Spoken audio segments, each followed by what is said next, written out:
અંકલેશ્વર નજીક મુલદ માંડવા વચ્ચેના toll tax પર ટોલ કર્મચારીઓ દ્વારા ગેરકાયદેસર રીતે ટોલ વસૂલ કરવામાં આવતા અને ધાકધમકી આપવામાં આવતા મામલો પોલીસ મથક સુધી આક્ષેપો સાથે પહોંચ્યો છે। અંકલેશ્વર નજીક આવેલ મુલદ માંડવા નર્મદા બ્રિજ ટોલ ટેક્સ ફરી વિવાદમાં આવ્યો છે। ટોલ કર્મચારીઓ દ્વારા વાહન ચાલકો પાસેથી ગેરકાયદેસર નાણાં વસૂલાત, ગેરવર્તણૂક અને ધાકધમકીના ગંભીર આક્ષેપો સાથે પોલીસમાં લિખિત ફરિયાદ નોંધાતા મામલો ચર્ચાનો વિષય બન્યો છે। ભરૂચ જિલ્લાના મુલદ માંડવા નર્મદા બ્રિજ ટોલ ટેક્સ પર ગેરરીતિઓ ચાલતી હોવાના આક્ષેપ સાથે અંકલેશ્વર બી ડિવિઝન પોલીસ સ્ટેશનમાં લિખિત ફરિયાદ નોંધાવવામાં આવી છે। સુરતના સરથાણા વિસ્તારમાં રહેતા સામાજિક કાર્યકર રાજેશ ભોળા રામાણી દ્વારા આપવામાં આવેલી અરજીમાં જણાવાયું છે કે ટોલ ટેક્સ પર કાર્યરત કેટલાક પરપ્રાંતીય તેમજ સ્થાનિક કર્મચારીઓ વાહન ચાલકો સાથે અભદ્ર વર્તન કરી નિયમ કરતાં વધુ રકમ બળજબરીથી વસૂલતા હોવાનો આરોપ છે। અરજદારે વધુમાં આક્ષેપ કર્યો છે કે ટોલ પર કામ કરતા કેટલાક કર્મચારીઓનું પોલીસ વેરિફિકેશન કરવામાં આવ્યું નથી તેમજ ટોલના નિયમિત દરોનું પાલન થતું નથી। ફરિયાદમાં ટોલ કર્મચારીઓ અને કોન્ટ્રાક્ટર સામે તપાસ હાથ ધરવી, સીસીટીવી ફૂટેજની તપાસ કરવી, પોલીસ મોનિટરિંગ ગોઠવવું તેમજ નિયમ ભંગ સાબિત થાય તો નેશનલ હાઈવે ઓથોરિટી દ્વારા કોન્ટ્રાક્ટ રદ કરવાની ભલામણ કરવાની માંગ કરવામાં આવી છે। હાલ અંકલેશ્વર બી ડિવિઝન પોલીસ દ્વારા અરજી સ્વીકારી આગળની તપાસ હાથ ધરવામાં આવી હોવાનું જાણવા મળી રહ્યું છે। મુલદ માંડવા ટોલ ટેક્સ પર થયેલા ગંભીર આક્ષેપોને લઈ હવે પોલીસ તપાસમાં શું બહાર આવે છે તે જોવું રહ્યું। મારું નામ વિજયભાઈ રામજીભાઈ ખૂંટ, હું સુરતનો રહેવાસી છું અને ટ્રાન્સપોર્ટનો ધંધો કરું છું। આપણે માંડવા ટોલ ટેક્સ છે જે ભરૂચ નર્મદા બ્રિજ ઉપર, ત્યાંથી અમારા વાહનો પ્રસાર થાય છે, ટ્રકો। એમાં આ લોકો બિનજરૂરી પૈસા માંગે છે અને અમુક એમના જે મળતિયા હોય એમના કોઈ ટ્રકના, એના કોઈ ભારે વાહનના કે કોઈ ટોલ ટેક્સના પૈસા લેવામાં નથી આવતા। ફક્ત ને ફક્ત જે અજાણ્યા વ્યક્તિઓ છે એમની પાસે જ લેવામાં આવે છે, બાકી બધાને છોડી દેવામાં આવે છે। અને આ ટોલ ટેક્સ ઉપર ઓવરલોડ નો દંડ વસૂલવામાં એક જ ટોલ ટેક્સ ઉપર આવે છે, બાકી ગુજરાતમાં કોઈ ટોલ ટેક્સ ઉપર આવો દંડ વસૂલવામાં નથી આવતો।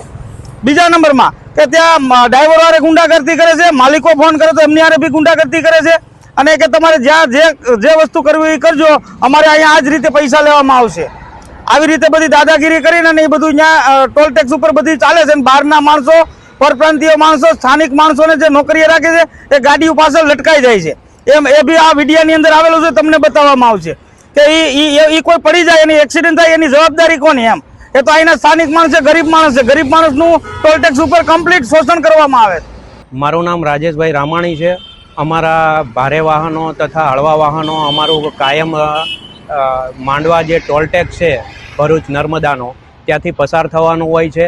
ત્યારે ઘણીવાર એવું બને છે કે ત્યાંના કર્મચારીઓ જે ગુંડાઓના વેશમાં ત્યાં ઊભા હોય છે તે મરજી મુજબનો ટોલ ટેક્સ વસૂલે છે, તેમજ ઓવરલોડના નાણાં વસૂલવામાં આવે છે અને ત્યારબાદ કોઈપણ પ્રકારની કાટા પરચી કે કોઈપણ પ્રકારની નાણાં ભર્યાની રસીદ આપવામાં આવતી નથી।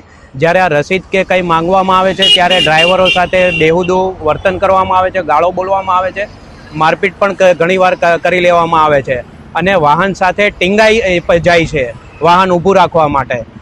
તો આવા કિસ્સામાં જ્યારે કોઈ દુર્ઘટના ઘટશે, જાનહાનિ થશે તો આનું જવાબદાર કોણ?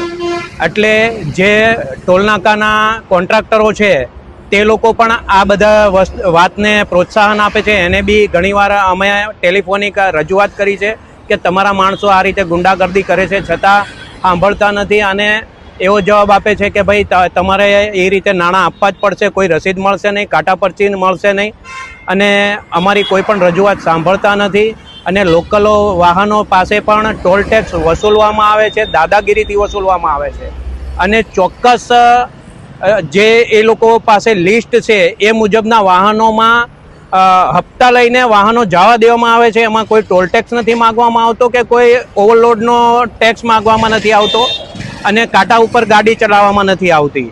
એટલે ચોક્કસ વાહનોમાં એમ જ વાહનો પસાર થઈ દેવામાં આવે, મોકલી દેવામાં આવે છે અને અમુક અમારા જે વાહનો છે જે અમે એને હપ્તા નથી આપતા એવા વાહનો પાસેથી દાદાગીરી કરીને બળજબરીપૂર્વક જે પરપ્રાંતીયો માણસો જે ગુંડાઓ રાખેલ છે એના દ્વારા વસૂલાત કરવામાં આવે છે, દાદાગીરી કરવામાં આવે છે।